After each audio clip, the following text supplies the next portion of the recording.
qu'on prend une mission aussi fastidieuse, une mission aussi importante, et on l'accorde aux gens qui ont échoué. C'est-à-dire ceux-là qui ont occupé des hauts postes, qui ont géré le Cameroun au niveau national, c'est à eux qu'on donne désormais la mission de développer le Cameroun au niveau local. Est-ce que vous ne trouvez pas ça un peu complexe?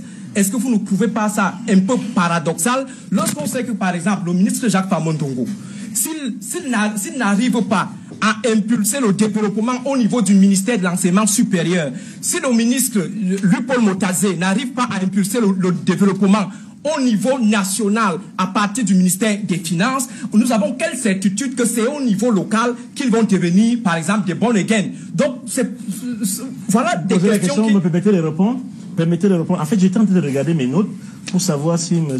Tongué ne m'a pas trompé, parce que quand j'ai vu M. Mono, j'ai vu docteur en sciences politiques, mais j'ai comme l'impression d'avoir quelqu'un qui est en campagne politique représentant d'un parti politique. Parce que vous dites des choses, je ne sais pas lequel, parce que il vient parler des ministres, moi je ne peux même pas savoir des élites qui ont échoué, qui ont échoué. Allez sur le sujet, nous sommes sur le sujet. Oui, laissez-moi répondre. Voilà, on fait le procès du sujet et non de ceux qui analysent le sujet.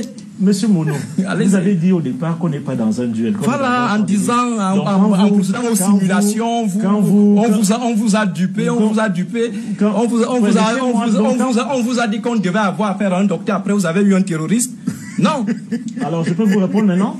Je peux vous répondre? Vous me permettez de répondre? Allez-y, okay. Il faut qu'on gagne. Alors, donc, je disais, j'ai regardé mes notes parce que je croyais avoir affaire à un docteur en sciences politiques. Finalement, c'est un terroriste. Je me rends compte que j'ai affaire à un propagandiste qui vient nous affirmer et qui veut faire croire aux Camerounais que au sud, l'élite a échoué, tel ministre a échoué. Ça, c'est votre point de vue. Voilà, le Cameroun se porte bien. C'est un point de vue subjectif. Le Cameroun se porte bien depuis 49 ans. Le Cameroun se porte très bien. Le Cameroun se porte très bien. Voilà, avec plus de 4000 morts en 4 ans. Alors, c'est pour ça que j'ai dit, je pensais avoir... en fait, vous avez caché votre identité. Effectivement. Bon, je croyais que le fait en s'appuyant sur les faits, le représentant du MRC ait fui le débat... En s'appuyant sur les faits. Que j'aurais affaire à quelqu'un de beaucoup plus intellectuel et de beaucoup plus sur les questions épistémologiques. Allez-y. Non, je ne mets pas en doute. Moi, non, allez-y, parce que moi, je n'ai pas envie de rentrer dans ce petit jeu. Non, parce que... Et vous savez que si je rentre dans ce petit jeu, vous serez pourri. Oui, parce que... L'un ou l'autre. Oui, mais... mais on vous a pas dit quelqu'un avait fui. Ne me distrayez pas, monsieur. Je pense que Rogrip, on va un peu évoluer. Monsieur Mono, avançons, parce que vous passez tout votre temps à faire le procès de la personne d'Aristide Mono au lieu de faire le procès du sujet. Nous ne pouvons pas avancer quand vous martelez un certain nombre de contre-vérités. C'est votre opinion et c'est votre droit de penser que le gouvernement actuel, le pouvoir actuel a échoué. C'est votre droit. Mais permettez-moi de vous dire que... Mais il y a des indicateurs. Oui, l'indicateur... Voilà la sécurité. L'indicateur, c'est que le président de la République, qui est à la tête du pays, a été réélu et bénéficie encore de la confiance des Camerounais. Donc voilà donc l'indicateur de performance. Oui, c'est l'indicateur. C'est le peuple, in fine, en démocratie, mon ami, qui définit ou qui, en tout cas, estime si quelqu'un a échoué ou pas. Nous sommes d'accord. Nous sommes d'accord. On va un peu interroger. Est-ce que nous sommes d'accord que c'est le peuple on va un peu interroger le cadre institutionnel de ces échanges. Sanctionne les responsables politiques. C'est noté. Est-ce qu'aujourd'hui, de manière légitime, on peut dégager les dispositions institutionnelles qui encadrent de tels échanges? Lorsque je parle de ce sujet, c'est en rapport avec le déplacement d'un bon nombre de membres du gouvernement qui ont fait le déplacement de Yaoundé pour aller prendre part à un échange, et on a tous suivi les échanges à travers les médias. Ce qui a été réservé par exemple au ministre Nganou Djoumessi était digne d'une action était digne d'un contrôle de l'action gouvernementale au niveau du Parlement, parce que le ministre avait affaire non pas au Parlement, mais à des acteurs privés, parce qu'il faut le préciser, les élites ne sont pas des acteurs étatiques, ce sont des acteurs para-étatiques qui tournent autour de l'État.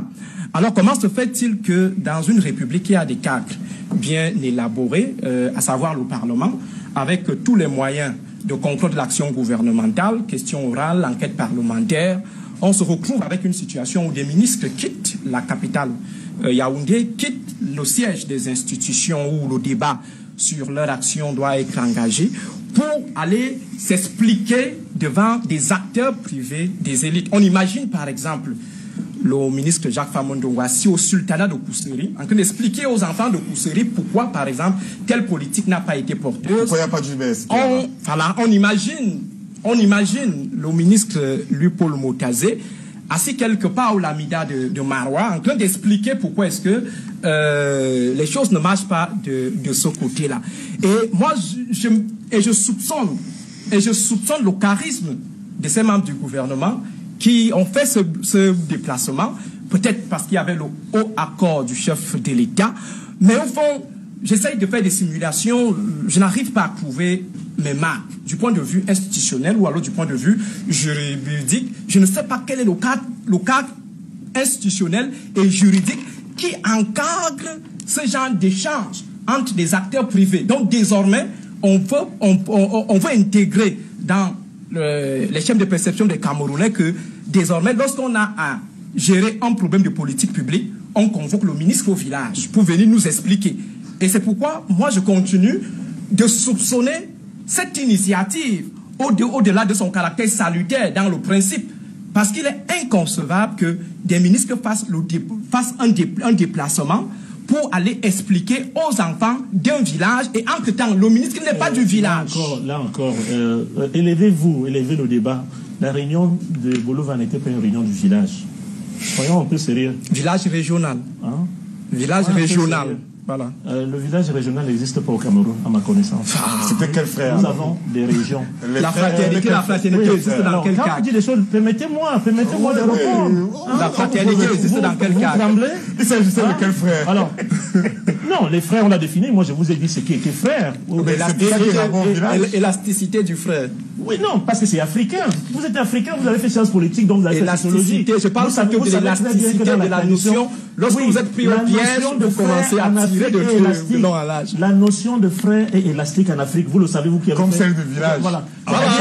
Chez nous, par exemple, lorsque vous venez vous établir dans la région, dans nos villages, on vous donne de la terre. Si on vous donne la terre, on vous donne où vous vous installez. C'est pour ça que vous allez trouver au sud des communautés qui sont là depuis 90 ans, dont certaines ont oublié le chemin de leur village d'origine. Le sud, on ne le dit pas suffisamment assez. Nous avons des communautés au sud dont les enfants ne connaissent même pas le village d'origine de leurs arrière-grands-parents. Parce que dans nos traditions, lorsque vous venez vous installer, on vous donne la terre, qui est l'élément fondamental d'ancrage sociologique. Donc, nous, on n'est pas dans les notions. Et ça ressemble un peu à la question de qui est anglophone. Et à ce moment, tout le monde faisait des efforts pour s'exprimer en anglais et justifier le fait qu'il n'y a pas de différence entre anglophones et francophones au Cameroun. Monsieur Mouno, ne nous perdons pas. Vous avez fait une analyse, permettez-moi de réagir ou de contre-réagir à votre réaction concernant ce qui s'est passé dans le Sud. Donc, et je voudrais dire que les populations, comme je vous ai dit, vous êtes très en retard. Toujours. Parce qu'il faut vous habituer à ce genre de situation où les ministres de l'État central vont de plus en plus aller s'expliquer sur le plan local. C'est une inauguration. Non, parce que là, oui. Parce voilà, que ça commence toujours par le Sud. Mais pourquoi vous voulez que ça ne commence pas par le Sud? Toujours. Pourquoi vous voulez que ça ne commence pas par le Sud? Et lorsque ça vient de Dubaï, on estime que c'est un agenda caché. Si le Sud peut être précurseur d'un certain nombre de choses, comme d'autres régions le sont pour d'autres, pourquoi ça vous pose un problème? Donc habituez-vous à ce que les ministres descendent. D'ailleurs, pour beaucoup de ces ministres, ce n'était pas nouveau. Je peux vous dire le nombre de fois que beaucoup de ministres qui étaient invités sont déjà descendus au Sud. Le ministre Nganou Djoumessi, vous parlez de convocation. Le ministre Nganou Djoumessi, je ne peux pas vous dire le nombre de fois qu'il est descendu au Sud. Le ministre Essomba, je ne peux pas vous dire le nombre de fois qu'il est descendu au Sud. Mais finalement, vous ne nous dites pas qu'il y a le cadre institutionnel ou juridique qui encadre ce... Non, mais je suis en train de vous dire... Le président de séance. Non, le président de séance occupe quelle fonction dans le processus de décentralisation? Il occupe quelle fonction au niveau de la région? Mais je vous dis qu'il est normal et habituez-vous à ce type de Non, mais vous ne pouvez pas créer des parallèles, des trucs sur les plateaux de télé quand même. Non, habituez-vous à ce que... Habituez-vous. Tant qu'il est... Alors, Et la rencontre des Bolova, vous savez, ça c'est une remarque qui a été faite sur notre nom. Tant que les préoccupations sont celles de l'État central, il est normal que les populations, sur le plan local, puissent inviter des ministres, ou lorsque ces ministres sont même en descente sur le terrain, leur poser des questions pour avoir des explications. Maintenant, comme on l'a dit à Ebolova, il faut bien serrer les problèmes. Parce que, justement, à Ebolova, pour une première rencontre qui n'était pas parfaite, et nous-mêmes, on l'a noté, le communiqué final, le nôtre, il y a des choses à améliorer. Non, laissez-moi terminer. Notamment, le fait que les gens ont vu des ministres là, les gens ont posé des problèmes à des ministres de l'État central qui relevaient en fait des problèmes de leur maire, de leur communauté locale. Donc, vous savez, que la rencontre... Abaté, laissez-moi terminer, monsieur Mono. Il faut dire la vérité. Laissez-moi terminer. Soyez poli. Monsieur Nganou Djoumessi s'est fait cuisiner dans le sud. Voilà une preuve. Écoutez, on demande à monsieur Nganou de justifier ou d'expliquer pourquoi est-ce que les infrastructures routières les travaux ne sont pas achevés ou alors n'avancent pas. Et il y a eu toute une polémique où M. Nganou Djoumessi, harcelé, a décidé de livrer ceux-là qui avaient gagné le marché en disant une délégation des élites du Sud est arrivée à Yaoundé, me mettre la pression et la société proposée a été retenue. Donc ça signifie qu'on est dans une situation de défense face à quelqu'un qui se sent livré à une vindicte populaire auprès des frères, des fratères du Sud. Ça, c'est votre interprétation. Je dois vous rappeler, parce que vous dites beaucoup de choses que vous avez écoutées dans les réseaux sociaux. Les vidéos. Et j'espère pas dans les Congossas. Les vidéos. J'espère pas dans les Congossas, parce que le ministre Nganou Djoumessi, lorsqu'il a fini de répondre et d'expliquer, parce qu'effectivement dans la salle, il y a eu une ou deux personnes qui avaient des informations erronées et qui ont effectivement, de manière... et il a livré l'élite. De manière houleuse, posé les problèmes. Le ministre a apporté des explications claires et nettes qui lui ont valu des applaudissements de la salle. Et c'est pour ça que ce type de rencontres sont utiles. Parce qu'il est normal que les populations, au niveau local, il est normal que les acteurs privés aient des informations qui ne sont pas justes. Alors, pour ne pas faire comme certains activistes, ou comme vous, qui vous limitez à vous baser sur des informations en l'air, c'est bien d'aller à la source. Les ministres sont venus expliquer, et je pense que ces explications ont permis aux uns et aux autres de comprendre l'élite du Sud qu'il y a un certain nombre de développement et non l'office d'une autre région qui empêche souvent la résolution d'un certain nombre de problèmes. Et ça ne s'est pas simplement posé, parce qu'il ne faut pas faire une focalisation sur le ministre Nganou Djoumessi. Ces problèmes se posent également dans d'autres domaines, dans le domaine de l'énergie. Ce n'est pas simplement le problème des routes. Le Sud n'a pas que le problème des routes, le Sud a d'autres problèmes qui ont été posés. Et je pense que chacun des ministres a répondu et permis aux populations de comprendre.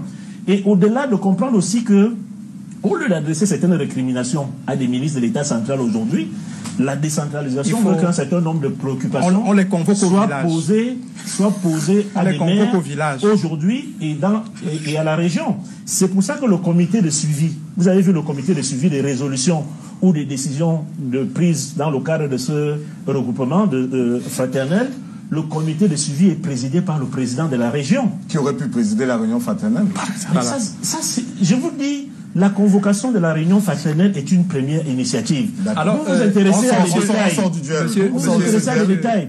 Parce que le temps est parti. Oui. Désormais, on compte sur les élites, selon la logique des rencontres fraternelles. Depuis 1982, le président de la République à la tête de l'État. Ces mêmes élites sont à la tête des postes gouvernementaux en charge d'exécuter ce que le président demande, le président de la République qui a été mandaté par le peuple. On revient toujours sur la notion de born again. Et cette notion de born again nous permet de soupçonner... Cette notion, ça c'est votre notion de born again, parce que moi je connais les born again sur le plan religieux, sur le plan spirituel. Voilà, donc c'est-à-dire que l'élite qui n'arrive pas à fournir des performances au niveau national est désormais pris comme le joker au niveau local. Et c'est curieux 39 ans après. Ce que je voulais juste relever dans ce dernier point, c'est que les élites n'ont pas reçu toutes les ressources aujourd'hui. Les élites n'existent pas aujourd'hui, c'est depuis 1982, si on prend seulement le cas du président de la République. Et l'analyse qu'on a eu à faire, pas moi personnellement, mais certains scientifiques, ont démontré que nous avions affaire à une élite prédatrice. Une élite assez égoïste. Quel scientifique? Alors, aujourd'hui, je peux prendre un fait marquant. Quel scientifique? Je vais prendre un fait marquant. Je vais prendre un fait marquant. Je vais prendre un fait marquant. Je vais prendre un fait marquant. Pour que vous soyez crédible. Vous êtes un docteur de sciences politiques. Ne faites pas des références sans... Ne dites pas des choses sans preuve. Quel scientifique? C'est quelle étude? Elle se trouve où? Allez Libaya. C'est quelle étude? Allez Libaya, c'est tout. C'est Baya qui a fait l'étude pour montrer que l'étude, l'élite est prédatrice. Et c'était scientifique. C'était une étude scientifique. Donc vous êtes à même d'évaluer Baya. Curieux quand même. Non, c'est une étude scientifique. En tout cas, sortons de ce jeu. Ce que je voulais juste démontrer, c'est que aujourd'hui, lorsqu'on essaie de regarder par exemple le périmètre des captifs de Kondengui dans le cadre de l'opération Épervier, ce sont des élites. Je vous ai dit qu'on a fait un propagandiste politique. Donc ce sont des élites. Et forcément, le président de la République l'a toujours martelé pour ce qui est de la haute corruption. Donc c'est-à-dire que si vous niez sur ce plateau que l'élite n'est pas prédatrice, c'est remettre en cause les alarmes du chef de l'État depuis des décennies au sujet de ces intentions prévaricatrices toujours de ces élites. Alors, est-ce qu'il est risqué, est-ce qu'il est prudent, autant pour moi, de confier à nouveau le développement aux élites qui ont toujours brillé par un certain népotisme, un certain clientélisme pour ce qui est de la vente des postes au niveau des concours, cette élite qui a toujours brillé par un certain nombrilisme avec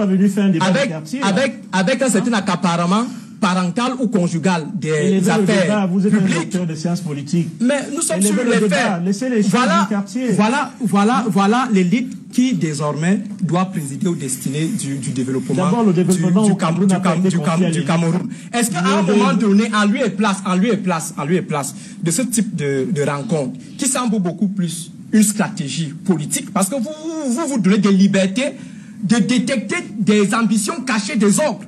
Mais vous estimez qu'on n'a pas à disséquer les ambitions cachées de vos regroupements ou relever les soupçons.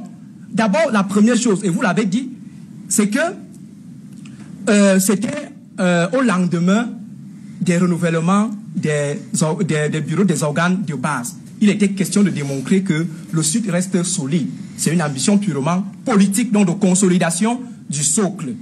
Deuxième élément, vous ne tenez pas compte du contexte. Nous sommes dans le contexte du grand soir, où d'un moment à l'autre, la redistribution des postes, y compris au niveau de la tête de l'État, peut s'appuyer sur des complexes ethniques. Et lorsqu'on sait bel et bien que le village régional du Sud correspond à un périmètre sociologique précis, il y a également de quoi soupçonner le caractère tribal ou tribaliste même de cette rencontre. Revenez aux fondamentaux de votre discipline. Vous êtes un homme de science. Donc, exprimez-vous avec un peu de science, s'il vous plaît. Hein? Soyez beaucoup plus un épistémologue, un pédagogue, qu'un harangueur ou en tout cas un colporteur d'un certain nombre de lectures populaires, populistes. C'est pas ce qu'on attendait de vous. D'abord, le développement au Cameroun n'est pas confié aux élites. Vous dites un certain nombre de contrariétés, c'est confié aux populations. C'est parce que la décentralisation, c'est des populations qui prennent en main le développement de leur localité. Donc le développement aujourd'hui est un développement, si vous voulez, participatif, dans lequel tout le monde est inclus. C'est vous venez sur un plateau, docteur en sciences politiques, dire aux gens que le développement a été confié à l'élite, l'élite a fait ceci, l'élite a fait... Vous lisez ça où? Je n'entre pas dans votre petit jeu, monsieur Abaté. Parce que je suis convaincu que si je vous touche, vous allez quitter le plateau. Parce que quand vous dites les choses... Je n'entre pas dans ce jeu. Je n'entre pas dans ce jeu. Dites des choses qui éduquent les Camerounais. Tout le monde restera sur le plateau. Daniel Claude Abaté. Non, dites des choses qui éduquent les Camerounais. Non, parce que si vous vous attaquez à mon profil, je vous mets à votre place, monsieur. Je m'attaque à vos idées que vous avez martelées sur ce plateau. Vous dites que le développement est confié aux élites. C'est faux. Le développement n'est pas confié aux élites. Donc, Cameroun, on a confié le développement à la foule. Nous sommes dans un contexte de développement. Au Cameroun. Bon, ça c'est votre lecture, monsieur Tongué. Je me suis expliqué. Je dis bien ceci. Si ce n'est pas l'élite, la décentralisation veut que les populations à l'échelon local participent au développement. Vous le savez. Okay. Alors, et ce qui est curieux, monsieur Tonguet, au lieu que les développement participatif bossent pour que la décentralisation soit effective, elles préfèrent plutôt courir au village, aller régler leurs soucis. Et pourtant, il aurait été simple. Le code sur la décentralisation, le code sur la décentralisation dit désormais, pour ne plus avoir aux histoires de la crise anglophone, on va désormais allouer 15% de ressources aux collectivités territoriales décentralisées. Mais curieusement, jusqu'à ce jour, le budget 2020-2021 parle plutôt de 7%. Et ces 7% ne sont même pas encore entre les mains des exécutifs de ces collectivités. Au lieu de bosser sur ce sens, vous partez plutôt au sud, allez traiter les affaires du pays de manière segmentée, de manière régionaliste, de manière fraternelle, tout en appelant les autres à se réunir également. Finalement, le Cameroun sera un pays de fraternité. Vous êtes désespérant. Merci. Vous êtes désespérant. Merci Aristide. Vous m'appelez un certain nombre de choses. Vous venez faire du populisme. Je m'attendais à quelqu'un qui vient faire des analyses, mais j'ai affaire à un populiste. Vous n'allez pas que faire des jugements de valeur sur, non, c'est pas des jugements sur ses opinions. Non, mais effectivement, non. Monsieur Tonguet. Faites des jugements sur le fait. Monsieur Tonguet, ne m'accusez pas de ce que je n'ai pas fait sur votre plateau.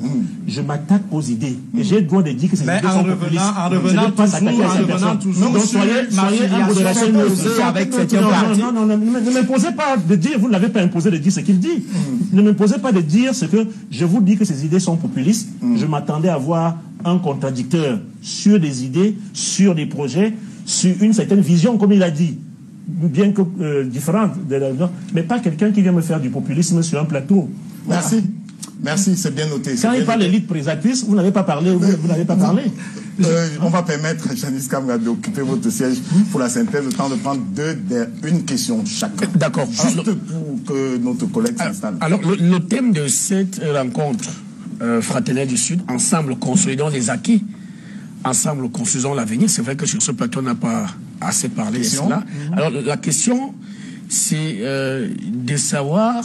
Est-ce que vous êtes finalement rendu compte qu'il y a suffisamment de retard et que, comme disait Aristide Mono, au grand soir, où tout peut arriver, le Sud peut être appelé à rendre compte, le Sud peut être appelé peut-être à jouer les derniers de la classe. Comme je vous ai dit, ce qui est amusant, c'est que souvent les journalistes ils posent une question et ils injectent des idées. Vous voyez, au lieu d'aller simplement à la question, allons-y.